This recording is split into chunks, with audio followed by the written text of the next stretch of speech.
성경 말씀 보겠습니다. 에베소서 4장 8절에서 10절인데 7절서부터 제가 보겠습니다. 7절서부터 10절까지 제가 읽겠습니다. 우리 각 사람에게 그리스도의 선물의 분량대로 은혜를 주셨나니 그러므로 이르기를 그가 위로 올라가실 때에 사로잡혔던 자들을 사로잡으시고 사람들에게 선물을 주셨다 하였도다. 올라가셨다 하였은즉 땅 아래 낮은 곳으로 내리셨던 것이 아니면 무엇이냐. 내리셨던 그가 곧 모든 하늘 위에 오르신 자니 이는 만물을 충만하게 하려 하심이라. 아멘. 7절에 보면 이렇게 말씀을 했어요. 우리 각 사람에게 그리스도의 선물의 분량대로 은혜를 주셨다. 모든 걸 찬찬히 이렇게 보면 돼요. 각 사람이라는 것은 뭐냐면요, 우리 각 사람이라는 것은 에베소 교회 각 사람뿐만 아니라 예수 그리스도를 믿는 교회 안에 있는 모든 사람들에게는, 그리스도인들에게는 그리스도의 선물의 분량대로 은혜를 주셨다. 그리스도의 선물을 주셨는데 그것을 우리가 은혜라고 말을 하고요, 또 그것을 고린도전서에는 은사라고 말을 하고요. 그런데 주신 것은 그리스도의 뜻대로 각각 주신 분량은 전부 다르다. 이렇게 말씀을 했습니다. 그러면서 우리가 그러면 이 말씀을 그대로 우리가 받아들이는 게 필요하죠. 나에게도 하나님 그리스도는 뭘 주셨어요? 선물의 분량을 주셨어요. 은혜를 주셨어요. 우리 가끔 속는 게 뭐냐면 나는 은사가 없는 것 같아. 또 잘못 속는 사람은 어떻게 돼? 나는 은사가 너무 많은 것 같아. 고린도 교회에는 은사가 부족함이 없을 만큼 많이 주셨지만은 올바르게 깨닫지 못하는 가운데 그들은 참 가장 염려가 되는 교회로 떨어졌어요. 그런데 우리 가운데 분명한 건 뭐냐면요, 하나님이 교회를, 몸인 교회를 섬길 수 있는 은사를 주셨다. 아직 내게 없는 것 같다 그러면은 보여달라고 하십시오. 틀림없는 얘기는 뭐예요? 그리스도의 선물의 분량대로 주셨다. 목적은 뭐냐면요, 몸을 세우는 겁니다. 뒤에 내려가면 더 있어요. 교회를 세우기 위해서, 나를 뽐내기 위해서 하는 게 아니라 교회를 세우기 위해서 하나님은 그리스도의 선물의 분량을 주셨다. 어떤 분은 그렇게 얘기를 해요. 내게는 너무 쉽고, 내가 그렇게 하면은 모든 사람들이 너무 잘 됐다고 계속 해달라고 하는 그런 게 있으면은 그건 은사입니다. 원래 나는 그런 사람이야가 아니라요, 그게 다 은사입니다. 우리 그런 게 뭐가 있는지 한번 살펴보시길 축복합니다. 그러면서요, 그 은사를 주신, 그 은혜를 주신 가운데 느닷없이 이 얘기를 해요. 8절에는 뭘 얘기냐면요, 그러므로 이르기를 그가 위로 올라가실 때에 사로잡혔던 자들을 사로잡으시고 사람들에게 선물을 주셨다 하였도다.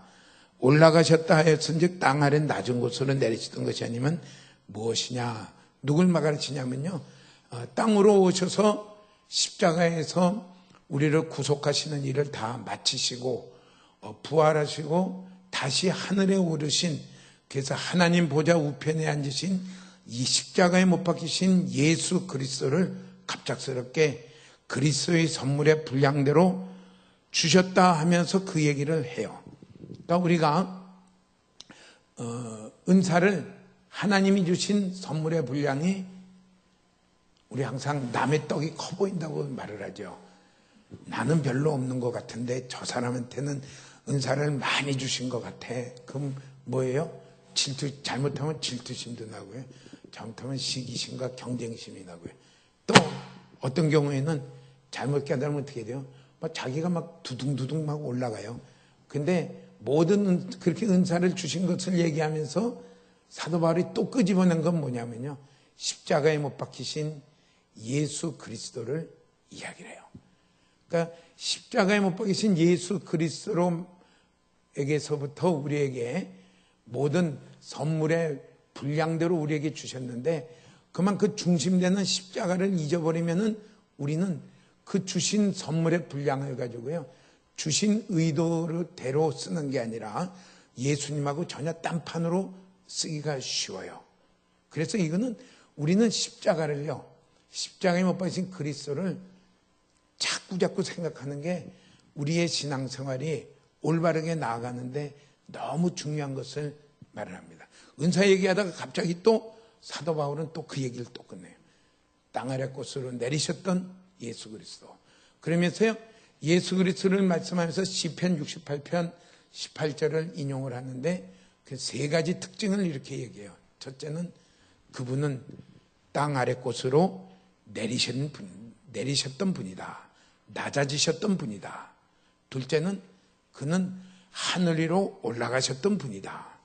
셋째는 사로잡을 대적들은 모두 다 사로잡으셨다. 우리를 대적하는 원수들을 다 사로잡으셨다. 그러면서 올라가실 때에 선물을 주셨다. 네 가지로 이렇게 예수 그리스도를 설명을 합니다. 오늘 우리의 첫 번째 일은 하나님이 내게 주신 그 일이 선물이 무엇일까? 없는 분이 없어요. 없는 분이 없어요. 그것 찾아서 충성하는 것을 가지고요, 우리는 그리스도 앞에 서게 될 것입니다. 달란트 비유에 보면 몇 달란트 받았고 몇 달란트 남겼느냐를 중요한 게 아니라 달란트는 누가 줬냐면 주인이 다 줬어요. 달란트는 영어로 말하면 재능 아니에요. 우리가 할 수 있는 그런 실력과 기술과 능력과 여러 가지들을 가지면서요, 그것을 평가하는 것은 무엇으로 평가를 했냐면요, 얼마나 충성을 했느냐, 그것 가지고. 그러니까 우리에게 없는 은사를 괜히 탐낼 뿐 없어요. 하나님이 내게 주신 은사를 충성하다 보면은 하나님은 더 열어주실 거고요, 더 넓게 해주실 것입니다. 더 넓게 해주실. 자, 그러면은 우리가 늘 생각해야 될 것은 자주, 그래서 날마다 생각할 게 필요가 있어요. 예수 그리스도, 십자가에 못 박히신 예수 그리스도를 우리는 잊어버리면은 엉뚱한 길로 가게 돼 있어요. 엉뚱한 길로. 예수 그리스도를 날마다 생각하는 게 정말로 소중한 걸 얘기해요. 첫 번째 생각할 것은 무엇이냐면요, 땅으로 내려오신 예수 그리스도입니다. 내려오신 예수 그리스도. 왜 내려오셨을까요? 내려오신 것은 우리에게 구원이 필요하기 때문입니다. 그래서 마태복음 1장에도 자기 백성을 죄에서 구원하시기 위해서 오신다, 이렇게 말이죠. 내가 구원이 필요한 사람이라는 것을 우리는 잊어버리지 마시길 바랍니다. 나는 괜찮은 사람이라고 생각하면요, 벌써 선줄로 생각하면은 넘어집니다. 나는 이만큼 오랫동안 교회를 다니고 신앙생활을 했기 때문에 성경도 많이 알고 또 여러 가지 규칙도 잘 지키고 나는 이제는 모범 스타일이고 나는 괜찮다 생각하면요, 벌써 타락한 사람입니다. 나는 이 시간에도 나를 구원하신 예수 그리스도가 필요합니다. 이게 우리를 늘 깨닫게 해주시는 게요, 십자가에 못 박히신 예수님을 생각하는 겁니다. 그걸 생각하면 어떻게 돼요? 지금까지 온 게 너무 감사해요. 눈물이 나요. 어떻게 저를 이렇게 하나님 존귀하게 생각하셨습니까? 또 앞으로 갈 일에 대해서도 어떻게 돼요? 겸손해요. 겸손한 자에게는 계속해서 은혜가 부어지게 되어 있어요. 우리 이걸 잊어버리면 안 돼요. 나는 항상 구원이 필요한 사람입니다. 왜 필요할까? 왜 구원이 필요할까? 우리 모두 아담 하와가 죄를 지었기 때문에요, 우리는 죄로 말미암아 사망 아래 있고요, 사망의 권세 아래 있고요, 또 마귀의 권세 아래서 거기에 속박되어 노예와 같이 살고 있는 자가 모든 사람입니다. 전부 죄에 대해서 이렇게 묶여 있어요. 또 마귀에게 종과 같이 살아가고 있어요. 그래서 우리는 구원이 필요한 사람입니다. 가끔 우리는 착각할 때가 있어요. 요즘 그래서 내 맘대로 죄짓고 사는 것을 자유라고 생각을 해요. 우리 요새는 몇 살 때서부터 사춘기가 되는지 모르지만은 되게 옛날에는 고등학교 때 되면은 도저히 못 말린다. 그냥 지 맘대로 생각하고 지하고 되는. 그래서 고등학교 지나가야지 어휴 하고서 이제 보이는데, 요새는 중학교 2학년도 감당을 못 하겠다. 그거 어디 지나가다 들은 얘기예요. 중학교 2학년도 조금 가면 이제 초등학교 5학년도 못 감당하겠다. 이제 막 더 갈지도 몰라요. 그게 너무 성숙한 딸이나 아들을 두시는 것은 축복이 아닙니다. 5학년 때서부터 골머리를 쌓아야 될는지도 몰라요. 그게 뭐예요? 다 착각이에요. 자기가 옳은 줄 알고요. 자기 멋대로 하는 게 이게 자유라고 생각을 해요. 내가 자유하는데 왜 엄마가 참견이고 아빠가 참견이고 자유하는데 왜 이러느냐. 심지어는요, 사회적으로도 어떻게 돼요? 그걸 갖다가 즐기려고 그래요. 갈수록 어떻게 돼요? 죄의 속박 아래 들어가게 돼요. 사춘기를 심하게 할수록 어떻게 돼요? 후회할 일이 많아요. 그때 공부했어야 되는데. 되게 하지 말라는 거 하고 싶어 하는 게. 우리가 그런 과정을 참 겪기가 쉬워요. 갈수록 말세가 되어 갈수록 마귀는 우는 사자와 같이 삼킬 자를 삼키려고 노리고 있기 때문에요. 이런 착각이, 이런 풍조가 갈수록 심해질 것을 말을 합니다. 그래서 우리가 보는 대로요, 술로 마시고요, 그걸 자유로 생각해요. 우리나라는 특히 술을 마시고 범죄하는 거를 술 마시고 했다고 좀 관대하게 풀어주는 경향이 있어요. 그거는 좀 이 서구 나라를 따라가는 게 좋아요. 술 마시고 하는 거는 심각한 범죄로 생각하고서 이렇게 하는 게 필요할 것 같아요. 또 마약도 갈수록 늘어날 것입니다. 또 성적으로도 많이 문란하고 타락해져 가지고요, 이제는 당당하게 동성애하는 것을 자랑스럽게 얘기하는, 그걸 전부 자유라고 생각을 해요. 그걸 자유를 존중해 줘야 된다고 생각을 해요. 그로 인하여 침해받을 사람들의 자유는 생각지를 안 해요. 그게 전부 어디로 가냐면요, 결국은 죄에 더 속박당하게 돼요. 더 심판 아래 묶이게 돼요. 저는 우리나라에서는 에이즈 환자를 본 적이 없어요. 남아공에 한번 이렇게 갔을 때에, 제가 남아공을 잘 모르기 때문에 의료 선교를 같이 이렇게 하면서 현지 의사를 만나가지고 이렇게 좀 조언을 들었어요. 그랬더니 그 의사의 첫 마디가 뭐냐면요, 모든 병은 에이즈를 깔고 봐라. 대한민국에서 설사병 나면 뭘로 생각해요? 장탈이 났네요, 장염이 왔네요 하고서 장염을 치료하면 되는데, 거기서는 뭐예요? 모든 질병은 에이즈가 밑에 있느냐를 깔아보고서 그러고 해라. 제가 가서 이렇게 수술할 때 쓰는 고무 장갑을 이렇게 선교사님이 혹시라도 이렇게 안수하고 기도할 때 필요하면 쓰십시오. 그냥 그것도 참 불행이죠, 정말. 예. 누가 이제 그러면서 에이즈 환자 병동을 이렇게 한번 가봤어요. 너무 불쌍하더라고요. 우리나라에 꼭 암 말기 환자랑 거의 그냥, 암 말기가 다른 병이 없어가지고 그냥 말기가 되면 어떻게 되냐면요, 뼈하고 가죽밖에 안 남아요. 키도 줄여 다 오그라든다고 이렇게 생각합니다.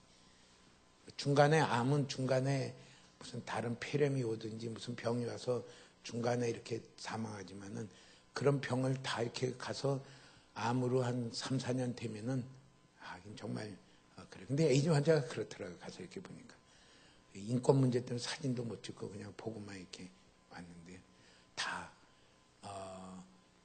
죄를 자유라고 생각하지만은 자유에는요, 그게 자유가 아니라 점점 더 속박 가운데, 억압 가운데 들어가게 되는 것을 말해요. 우리의 참 자라나는 이 자녀들이 이런 엉뚱한 착각을 하지 아니하도록 늘 이렇게 대화를 많이 하시고 길을 여시고, 특히 식탁 교제를 많이 하시길 바랍니다. 먹으면서 이야기를 하고 옳은 가치관을 자꾸 이렇게 심어주려고 자꾸 얘기를 천천히 이렇게 하십시오. 거기서 가르치려고 하는 게 아니라 그냥 신앙관에 대해, 신앙관은 아버지 엄마가 보는 거기에 대한 올바른 신앙관을 한 번씩 이야기해 주는 게 마치 예방주사를 주는 것과 같아요. 이 아이들이 가다가 그런 유혹을 받을 때 모두 다 그리로 가는데 꼭 자기만 바보같이 되는 것 같아요. 거기서 진짜 자유는 무엇이냐? 죄가 파도와 같이 막 물려와도 나는 거기에 쓸려가지 아니하고, 나는 죄에 쓸려가지 아니하고 하나님의 의롭게 하신 그 의의 길로 가는 그게 자유지요. 근데 잘못 생각하면 어떻게 돼요? 막 죄가 막 쓰나미 같이 오니까 그냥 거기 같이 휩쓸려가는 걸 자유라고 생각해요. 그렇게 되면 분명히 뭐가 돼요? 거기에 따른 저주와 심판은 본인이 다 받아야 돼요. 우리의 자녀들을 지켜가 주시기를 축복합니다. 그런 가운데 예방주사 같이 올바른 가치관을 한마디씩 한마디씩 해주는 게, 그게 어느 날 보면 그 자녀들을 지켜주는 울타리와 같아요. 자, 이 죄의 속박에서 내 힘으로 벗어나려고 그러면요, 벗어날 수가 없어요. 우리 이번에 저 평식 컨퍼런스 갔다 왔는데 김영식 목사님이 참 재밌는 말 하더라고요. 내가 하지 말아야 할 것, 이걸 한번 쭉 이렇게 전에 리스트를 다 적어봤단 말이에요. 뭘 적었는지는 모르지만 우리가 추측하면은 미워하지 말자, 화내지 말자, 뭐 막 쫙쫙쫙쫙 적었기에 우리 뭐 다 그런 해보는 게 다 있죠. 사랑하자, 아름다운 말을 쓰자, 선한 말을 쓰자, 좋은 마음을 갖자, 막 쫙쫙쫙쫙 썼더니 쭉 하지 말아야 될 걸 썼더니 느낀 게 뭐냐면요, 그날서부터 그것만 하고 있더라 하면서 그렇게 얘기를 하더라고요. 우리 스스로는요, 죄의 속박을 이겨낼 자가 아무도 없어요. 우리 정직해지시기를 축복합니다. 정직해. 아무도 없어요. 누가 필요해요? 나를 구원할 구주가 필요해요.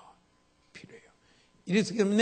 이러기 때문에 하나님의 아들이신 예수님이 땅 아래로 내려오신 거예요. 땅 아래라고 이렇게 표현한 건요, 하늘과 땅에 강조하는 이유는 뭐예요?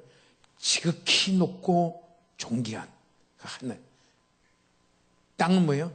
너무너무 낮고 너무너무 천한 이런 그것을 갖춰 아래라고, 땅이라고, 아래라고 표현해요. 땅 아래 곳으로 내리신 것입니다. 자, 그 마귀가 우리에게 자꾸 속박해서 끌고 갈 때 쓰는 좋은 무기가 있어요. 그 히브리서 2장 14절 15절에는 뭐라고 말을 했냐면요, 죽는 것입니다. 죽는 거. 예. 그래서요, 자, 여기 죽음을 통하여 죽음의 세력을 잡은 자 곧 마귀를 멸하. 15절에는 이렇게 말을 했습니다. 또 죽기를 무서워함으로 한평생 매여 종노릇하는 모든 자들을 놓아주려 하심이라. 예수님이 어서 십자가에서 하신 일은요, 죽기를 무서워함으로, 모든 사람이 죽는다는 그 아래, 그래서 뭐예요? 암에 걸렸습니다 하면 어떻게 돼요? 맥이 다 풀려요.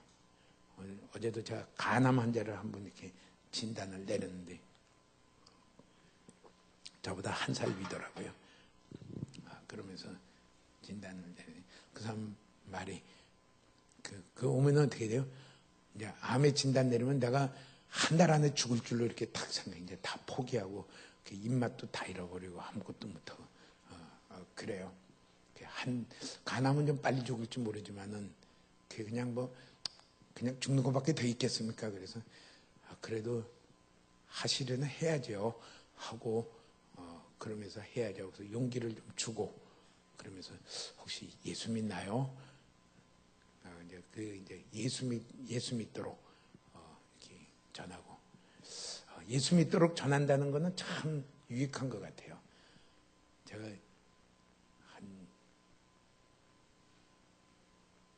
거의 한 20년 전인가요? 내시경을 하고 위암이에요. 딱 보자마자 위암 걸렸는데 하고 끝나자마자 뭐예요? 예수 믿으라고. 그랬더니 막 펄펄 뛰어요. 나같이 착하게 산 사람이 누가 있냐고. 그리고 수술하고 나서 결국은 좀 오래 살았어요. 6, 7년 뒤에 다시 암이 작전이 돼서 죽었는데 그때 그분이 제가 덕을 본 게 뭘 덕을 봤냐면요. 저희 교회 대신동 동대신동 2가 있을 때 사방에서 난리가 났는데 이 양반이 굉장히 영향력이 있는 사람인데 동네에 다른 사람들이 와서 당신이 앞장서야죠. 앞장서야 했는데 나는 내 은인한테 그렇게 할 수 없다 하고서 자기는 딱 중립을 딱 지키고 거기서 아무 말도 안 하고 있는 덕분에 그래도 어느 정도 좀 도움을 받았어요. 어디 있든지 복음을 전하시기 바랍니다. 믿든지 안 믿든지는 그건 그 사람이 책임이고요. 예수 믿으시라고 이렇게 복음의 신발을 신고 가서 할 때에는요, 꼭 그런 건 아니지만 한참 지나서도 내게 그 은혜가 와요. 너무 좋아요. 어제 또 그런 일을 했어요. 우리가 전부 두려워하는 건 뭐예요? 죽기를 두려워해요. 막 빵빵거리고 가는 것도 암 걸렸다 그러면은 팔다리에 힘이 쪽 풀리고요. 고기도 맛이 없고 생선도 맛이 없고 회도 맛이 없고 막 그냥 절망으로 폭폭폭 들어가요. 그게요. 죽기를 두려워함으로. 다 망하기를 두려워해요. 다 그냥 죽는 것만큼은 아니지만은 고기에 좀 사촌쯤 되기 때문에 망하기를 두려워요. 그래서 뭐 합니까? 그냥 마귀가 끌고 가는 대로 막 끌고 가요. 거기다 끌려가요. 그렇게 되지 않으려고 막 끌려가요. 그거를 끊어버리려고 그 권세를 가진 대적을 사로잡고 우리에게 그 가운데서 자유를 주시려고 오신 게 누구냐면요. 예수님이에요. 얼마나 감사한지 모르죠.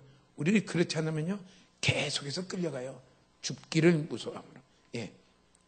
그래서 예수님이 이 원수들을 모두 멸하시고요. 모든 사람을 구원하러 오셨습니다. 이 땅에 내려오신 예수 그리스도. 우린 그분을 항상 생각하시기 바랍니다. 왜 내려오셨을까? 내려오셨을 때 원수들을 멸하고 마귀를 멸하고 마귀의 일을 멸하고 우리를 그 속박 가운데서 구원하시기 위해서 예수님이 하신 그 길이 무엇인가? 두 가지로 빌립보서 2장 5절에서 8절에는 두 가지로 얘기를 했어요. 첫째는 낮아지셨어요. 둘째는 죽기까지 복종하셨어요. 한번 해볼까요? 낮아지시고 복종하시고 두 가지로 원수들을 사로잡으시고 그 가운데서 우리를 자유케 했어요. 예수 그리스도께서 하신 일은 그거예요. 그걸 생각할 때마다 우리는 어떤 사람이 되냐면요. 낮아지는 길을 택하시길 축복합니다. 아담 하와의 영향 때문에 우리는 자꾸 어떤 사람이 되려고 하냐면요. 자꾸 높아지기를 추구하는 사람이 돼요. 자꾸 높아지고 존중받기를 추구하는 사람이 돼요. 존중은요. 하나님이 우리를 존중히 여기시면 돼요. 내가 존중받기를 추구하면요. 우리는 예수님하고 다른 길로 걸어가요. 내 안에 예수님이 예수님이 내 안에 살아계시고 활동하고 계신다는 증거는 뭘로 나타날까요? 두 가지로 나타나요. 빌립보서 2장에 말하면 첫째는 낮아지는 것을 내가 택해요. 기꺼이 낮아지는 걸 택해요. 둘째는 뭐예요? 복종해요. 그걸 볼 때 우리는 뭐냐면요. 내 안에 그리스도가 사시고 있구나. 살아계시고 있구나. 그걸 볼 수가 있어요. 성경을 암송하는 건 너무 소중해요. 이번 암송대에 많이 하시길 바랍니다. 마음 가운데 이렇게 성경을 많이 새겨놓으시길 바랍니다. 암송 이렇게 하시면서.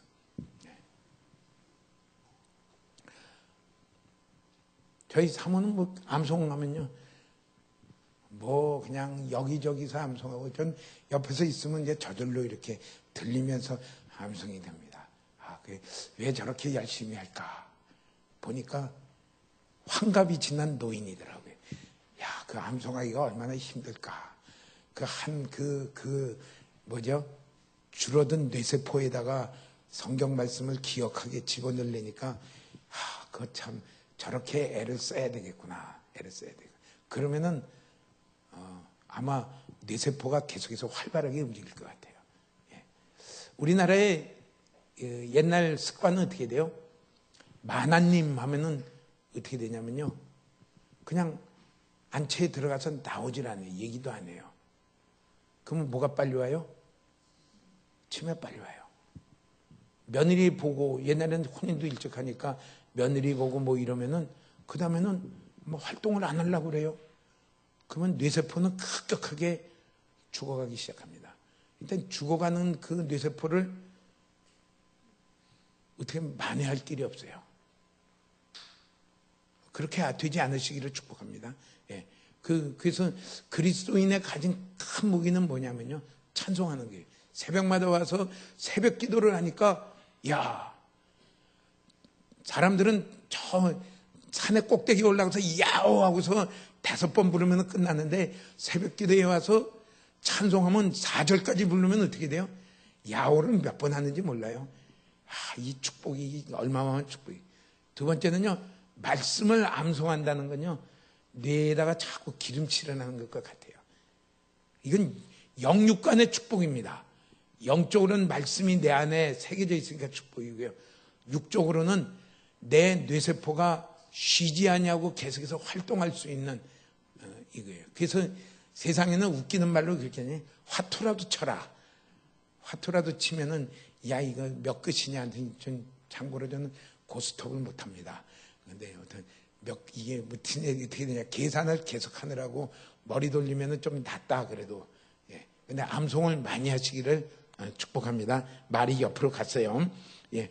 예수 그리스도가 이 일을 하기 위해서 하신 것은 두 가지예요. 하나는 낮아지시고, 또 하나는 복종하시고. 예. 낮아지신 건 얼마만큼 낮아졌느냐. 5절에 보니까 하나님과의 본체시지만은 동등됨을 6절이죠. 예. 6절. 동등됨을 여기지 아니하시고 다 자기를 비우셨어요.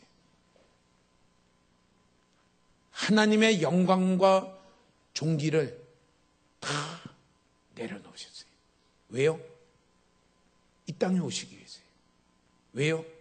오셔서 나를 구원하시기 위해서요. 우리의 가치는 거기에 있어요. 십자가를 알 때에 내가 버려야 될 것들, 내가 죄에 대해서 예민하고, 죄 짓는 거에 예민하고, 나를 위해서 예민하고, 나를 위해 살던 그 예민한 것들은 당연히 그건 이제 쓰레기통으로 버려요. 왜요? 그리스도와 함께 죽었기 때문에. 죄 짓는 자는. 같이 붙들어야 되는 것은 내가 얼마나 가치 있는 자가 되었는가, 내가 얼마나 영광스러운 자가 되었는가. 하나님의 아들이 나를 찾아와서 나를 구원하시기 위해서 하늘의 모든 영광과 존귀를 다 버리고 이 땅에 오신 낮아지심입니다. 자기를 비워 낮아지심입니다. 그게 우리 가운데 늘 보여지며요. 그리스도가 살아계신다는 건요, 기꺼이 낮아지는 거예요. 기꺼이 낮아지는 거예요. 어린아이 하나라도 구원하기 위해서 낮아지는 자리에 그런 경험을 해보시기를 축복합니다. 우리 이전에 백영희 목사님들 강조하시던 것들,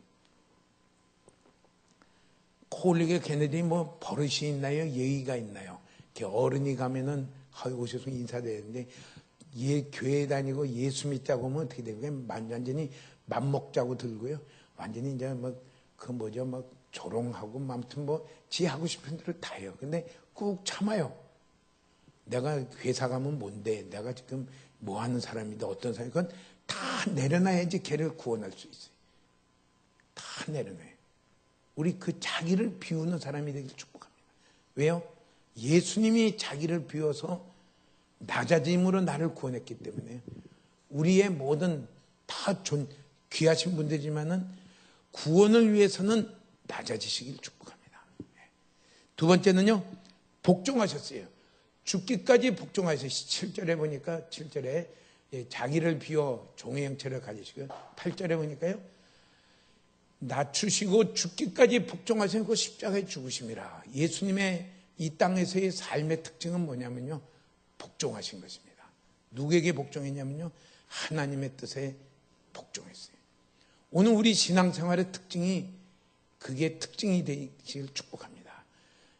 나는 죽고 내 안에 갈라디아서 2장 20절에 있는, 내가 그리스도와 함께 못 박혀 십자가에 못 박혀 죽었나니 이제는 내가 사는 것이 아니요 내 안에 그리스도께서 사시는 것이라.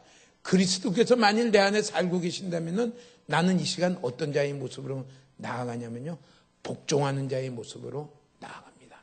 하나님의 말씀이라면요, 하나님의 뜻이라면요, 하나님이 내게 세우신 위치라면요, 복종하며 가요. 예수님의 복종은 어릴 때부터 따지면요, 어떤 복종이에요? 부모에게 복종했어요. 누가복음에 보면은 예수님이 어릴 때 부모가 예루살렘에 왔다가 예수님이 성전에 남아있는 것을 모르고 한참 가다가 보니까 없어.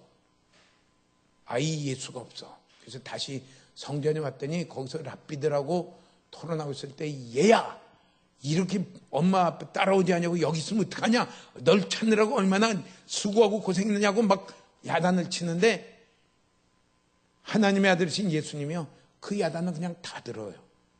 아니, 뭐라고요? 내가 하나님의 아들인데 뭐라고? 뭐 이러지 않았어요.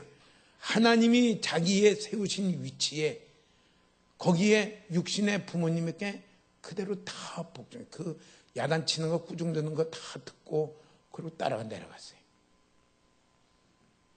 다 이렇게 훌륭하시고 다 하나님이 사랑하시는데, 하나님이 우리를 이렇게 위치에, 질서 가운데 두셨어요. 질서 가운데. 만일 우리 자녀들이 아버지보다 덜 공부한 사람이 없죠. 예를 들어 아버지가 고등학교까지 났으면 자녀들은 대개 대학교까지 나오고요. 아버지가 대학교까지 났으면 자녀들은 대개 대학원까지 나올 거고요. 그 중에는 박사도 있을 거고요. 이게 그런데 아버지를 갖다 무시하면 어떻게 돼요? 아버지가 뭘 한다고 이렇게 얘기합니까? 나한테 이렇게 얘기하면 아버지 어디 나왔어요? 그래서 이렇게 하면은 그게 뭐예요? 질서 가운데 있지 않는 것입니다. 그럼 망해야 돼요. 예수님이 하신 일은 뭐냐면요, 철저하게 복종했어요. 하나님의 아들이신데도요, 목수 요셉이 와가지고 막 뭐라고 얘기해요. 그 엄마가 와서 막 뭐라고 얘기해요. 근데 그거 다 들었어요. 만일 어린이 대원 가서 아이 잃어버렸다가 겨우 찾으면 어떻게 해요? 야, 이놈아, 네 맘대로 왜 돌아다녀? 이놈아, 하고서 막 그냥 나올 때 이렇게 속사포 같이 야단을 맞아도 다 들어요. 이게 복종입니다. 예수님이 우리를 구원하시기 위해서 걸어가신 그 길은 복종. 두 번째는요, 복종하신 것을 성경에 보니까 침례 요한한테 가서 침례를 받았어요. 침례 받는 이유는 뭐예요? 내가 죄인이기 때문에 내 죄 짓던 나는 죽었고 이제 새로운 자가 되었다는 죄 용서 받는 게 침례입니다. 그 자는 죽었고 물속에 푹 빠뜨렸고, 또는 물을 뿌려서 세례를 줘요. 세례를 주는 이유는 뭐야? 십자가의 보혈로 이제 너는 깨끗하게 되었다는 그걸 줘요. 근데 예수님은 하나님의 아들이신데, 죄가 없으신데 가서 침례 요한한테 가서 침례를 받습니다. 그 침례 요한이 뭐라고 말해요? 제가 가서 받아야 될 텐데 왜 저한테 와서 받습니까? 그 하나님의 뜻을 이루어지기 위해서 받습니다. 복종해요. 나는 이만큼 괜찮은데 그 자존심도 다 내려놨어요. 복종하시길 축복합니다. 복종의 삶을 걸어가시길 축복합니다. 복종한다고 해서 내가 낮아지나요? 아니요. 아버지의 뜻을 다 이루시고요, 지극히 높였어요. 세 번째는요, 또 생각할 게 뭐예요? 사단이 와서 막 자기를 시험하고 공격해요. 40일 동안 금식한 뒤에 돌로 떡을 만들어 먹으라, 성전에서 뛰어내려라 막 하면서 막 시험을 해요. 이게 나를 와서 시험을 해? 하고 하지 않고 시험 받는 걸 다 받으셨어요. 받으시면서 승리하셨어요. 그게 복종입니다. 만일 누가 와서 이렇게 얘기하면 네가 나를 뭘로 보고서 하고서 이렇게 되면 이제 복종이 아니에요. 하나님의 아들이신데 자기를 완전히 비웠다는 건 뭐예요? 땅에 오실 뿐만 아니라 완전히 복종하셨어요. 이게 우리를 구원하시기 위해서 하신 일이에요. 또 뭐예요? 이 버르장머리 없는 바리새인들과 서기관들과 막 이들이 끊임없이 욕하고 덤벼들고 손가락질하고 대들었어요. 저것들을 하고서 천사 하나만 보내면 어떻게 됩니까? 그냥 싸그리 자, 끝났는데 그냥 그거 다 용납하셨어요. 그렇게 덤비는 거를 복종하셨어요. 용납하시고 받아주세요. 그러니까 예수님이 복종하셨다는 걸 우리가 한번 이렇게 꼭꼭 씹으면요, 많이 나오죠. 부모에게, 모자란 부모에게, 또 침례받는, 나는 받을 이유가 없지만은 다른 죄인들을 구원하기 위해서 동일하게 침례받으시고, 또 참 마귀에게 시험받고 바리새인에게 공격받고요. 겟세마네 동산에서 예수님이 기도하신 거 보면 절정입니다. 뭐라고 말해요? 하실 수 있으면 이 잔을 내게서 옮겨주십시오. 그런데 그 다음에 곧 이어서 뭐라고 얘기합니까?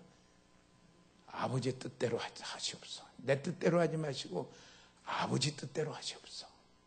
이게 복종입니다. 앞으로 있을 십자가에 달리실 일을 생각하면서 아버지의 뜻대로 하십시오. 그걸 피하지 않았어요. 그리고 십자가에 못 박혀 죽으시는 그 일이 복종입니다. 우리 삶 가운데 낮아지는 게 있나요? 복종하는 게 있나요? 예. 어떠한지 그리스도가 우리 가운데 계시는 때는요, 낮아지고 복종하는 게. 그럼으로써 뭐를 이루시냐면요, 아버지가 뜻하신 바들을 다 이루는 것입니다. 다 이루는 것입니다. 예. 자, 그러면서 마지막 십자가에서 죽으심으로 승리하셨어요. 골로새서 2장 15절 말씀 한번 읽어보겠습니다. 골로새 2장 15절 같이 한번 읽겠습니다. 통치자들과 권세들을 무력화하여 드러내어 구경거리로 삼으시고 십자가로 그들을 이기셨느니라. 예수님이 사단을 이긴 그 이기는 건요, 어떤 다른 이적과 기적을 행함으로 이긴 게 아니라 십자가로 그들을 사로잡으셨다 했어요. 그들을 무력화했다는 것은 무장해제를 했다는 거예요. 그들의 모든 것을 완전히 아무것도 할 수 없는 자들로 무력화하여 그들을 잡으시고 십자가로 그들을 이기셨느니라. 우리는 이 진리를 꼭 붙드시길 바랍니다. 우리가 승리할 수 있는 길은요, 십자가 외에는 없어요. 어떤 유력한 사람 때문에 이기는 것도 아니고요. 어떤 유력한 은사 때문에 이기는 것도 아니고요. 오직 그리스도께서 십자가로 이기신 그 이김을 가지고 이기는 것입니다. 십자가의 길을 걸어가신 예수님의 특징은요, 두 가지. 낮아지시고 복종하시겠습니다. 그런 예수님을 하나님은 어떻게 해서 다시 올리셨다. 그러니까 땅으로 낮아지신 땅으로 내려오신 예수님을 생각할 때는 그분의 그 낮아짐과 그분의 희생과 섬김과 복종하는 것을 우리가 생각을 한다면요, 두 번째는 뭐예요? 올라가신 예수님, 그것도 아울러 생각을 해야 돼요. 하늘로 올라가신 예수님, 예, 그것을 생각하면 뭐냐면요, 영광과 존귀 가운데 계신 예수님입니다. 그것을 잘 보여준 게 빌립보서 2장 9절에서 10절입니다. 빌립보서 2장 9절에서 10절에 보면은 십자가에 죽기까지 복종하셨느니라고 8절에서 끝난 다음에 9절의 시작을 뭘로 시작하냐면, 이러므로 하나님이 그를 지극히 높여 모든 이름 위에 뛰어난 이름을 주사. 하나님이 예수 그리스도를 지극히 높이신 이유가 뭐예요? 그 말의 힌트가 어디냐면요, 이러므로에 있어요. 이러므로. 이러므로라는 말은 뭐예요? 그 앞에 그렇게 했으므로. 했다는 말은 두 가지예요.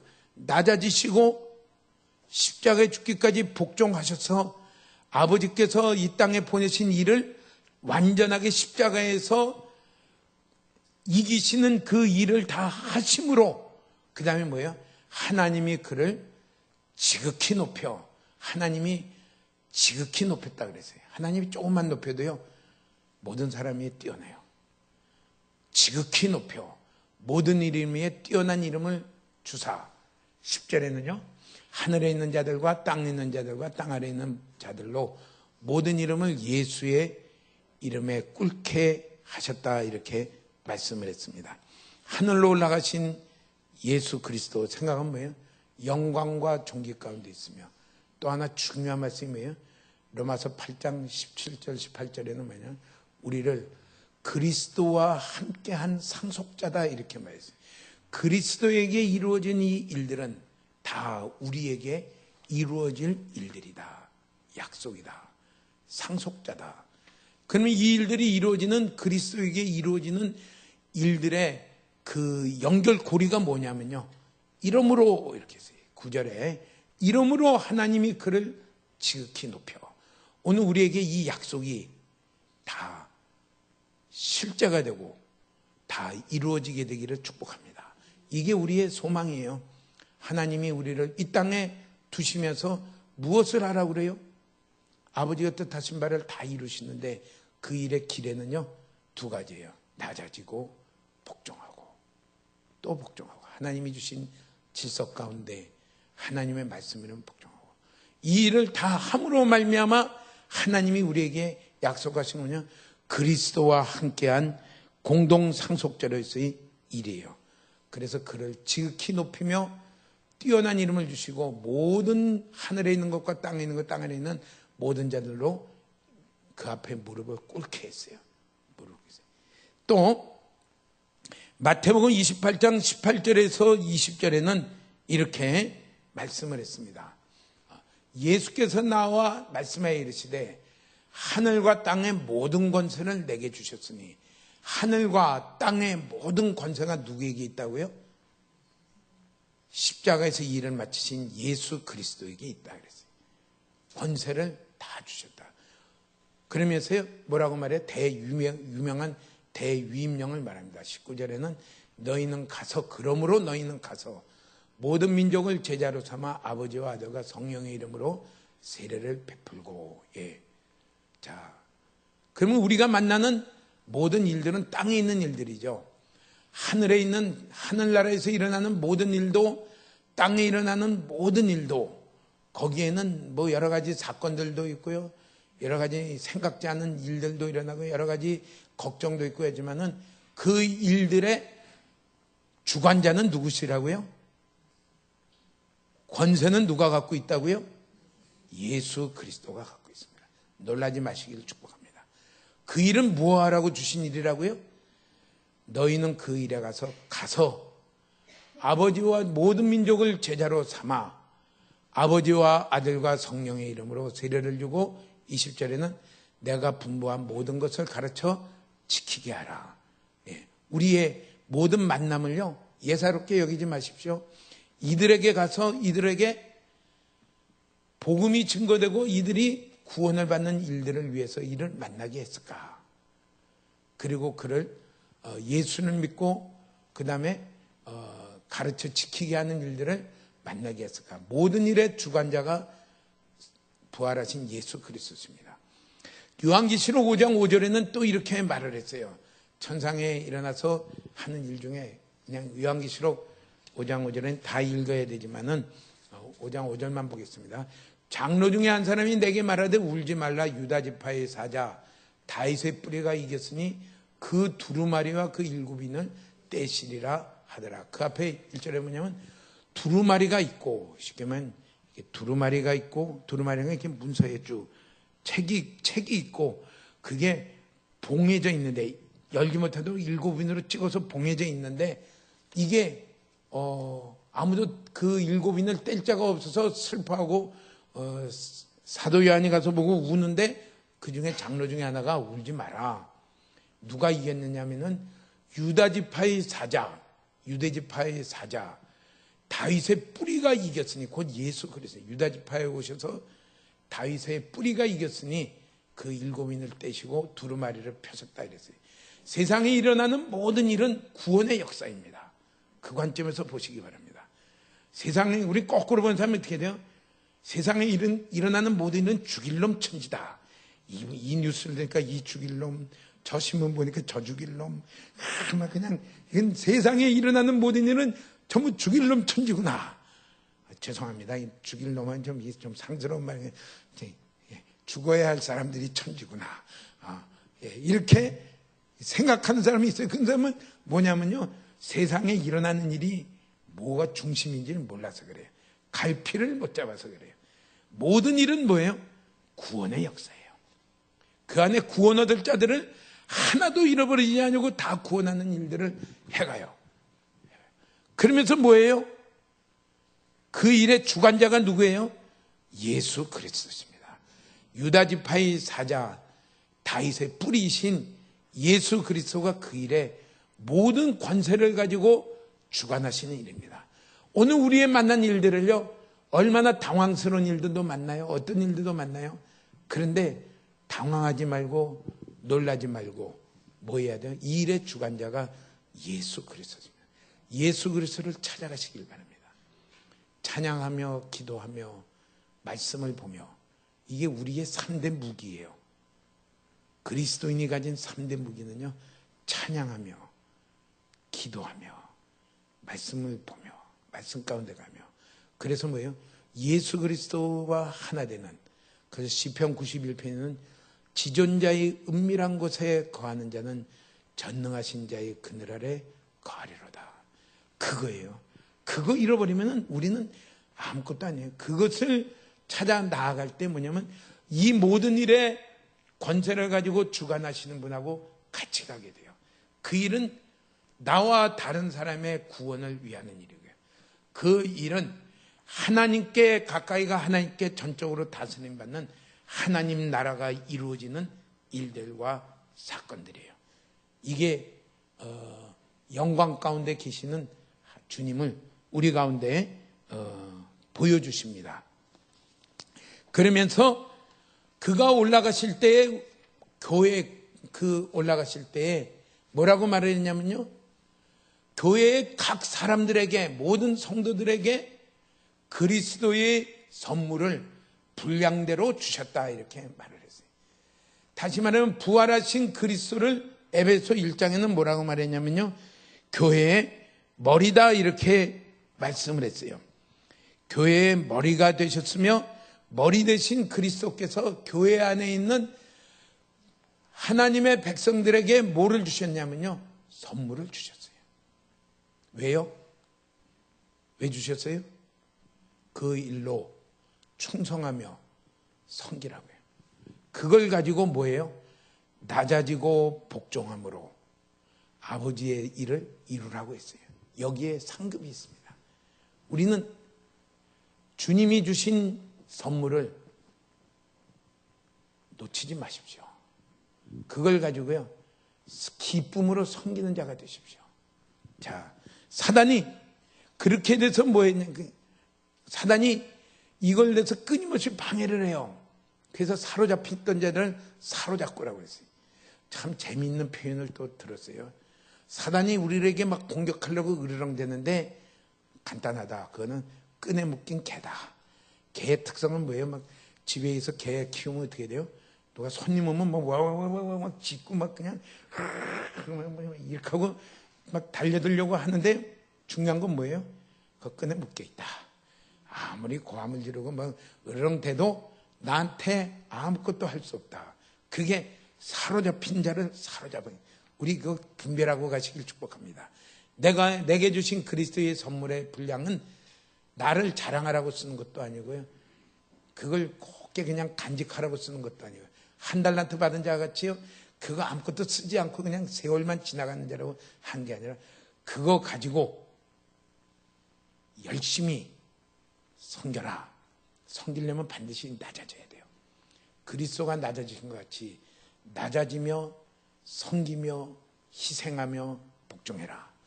둘째는요, 낮아지시고, 둘째는 복종하고, 두 가지로요 나아가시면서 아름답게 어떻게 주시는 자든지 귀하게 섬기시기를 축복합니다. 그렇게 그때의 사단은 가만히 있질 않아요. 공격하는데 가장 큰 공격은 뭐냐면요, 우리를 두렵게 합니다. 두려워서 꼼짝 못하게 두렵게 하고요, 또 뭐예요? 낙심하게 돼요. 뭐 여러 가지로 낙심합니다. 낙심했던 게 있으면 회개하십시오. 이 일의 주권자이신, 모든 일의 구원의 일을 이루어 가신 예수 그리스도를 제가 잊어버렸습니다. 사람을 보고요, 사람이 하는 행동을 보면 낙심해요. 그러면서 뭐합니까? 이제 절망합니다. 낙심이 오면 절망합니다. 그리고 그만둬야 되겠다. 하던 일도 다 포기하고 파괴적으로 나갑니다. 그럼 결국 망해요. 이게 가장 자변이고 광야길에 가서 가나안으로 들어가라고 할 때 돌아섰던 이스라엘 백성을 보면 그래요. 그들이 다 두려워했어요. 두려워하고요. 이제 우리 꼼짝없이 망했다. 이제 낙심하고요. 절망하고요. 이제는 가나안 들어가는 거 다 집어치우고 애굽으로 다시 가자고서 파괴적으로 결국 그들은 다 망했어요. 근데 그게 중요한 게 뭐예요? 그렇게 하는 마귀와 사단과 그렇게 하는 죄와 그렇게 하는 모든 두려움을 주는 죽음들이 어떻게 됐어요? 사로잡혔다는 거예요. 예수님이 그걸 다 사로잡고 올라가실 때에 선물을 주셨다 그랬어요. 예. 오늘 우리는 첫째로 이 땅에 내려오시며 다시 올라가신 예수 그리스도를 많이 생각하시기를 축복합니다. 그분의 낮아지심과 복종하심을 생각하시기 바랍니다. 그분이 우리에게 주실 목표, 그분이 가지신 영광과 존귀를 바라보시기를 축복합니다. 이게 오늘 우리 가운데 이루어지는 삶이에요. 그리고 그 부활하신 예수 그리스도께서 교회의 머리가 되시며 교회에 있는 모든 하나님의 백성들에게 선물을 주셨다 그랬어요. 각 사람에게 주신 선물은 종류도 다르고 양도 다 다릅니다. 다른 사람의 선물을 눈독 들이지 마시고 내게 주신 선물을 가지고 그리스도와 같이 낮아지시고 복종함으로 아름답게 주님이 이 주신 목적들을 이루어 가시기를 축복합니다. 이 일에 사단이 끊임없이 공격한다는 것을 기억하시고요. 두려움과 패배와 낙심과 절망과 모든 것을 그만두는 여기서 이겨가시기를 축복합니다. 그것은 아무리 나를 해치려고 해도 그것은 끈에 묶인 개다. 사로잡혔다. 그리고 이겨가시는 저와 여러분 되시며 우리 서강교회가 되시기를 주의 이름으로 축복합니다. 아멘. 우리 같이 찬양하겠습니다.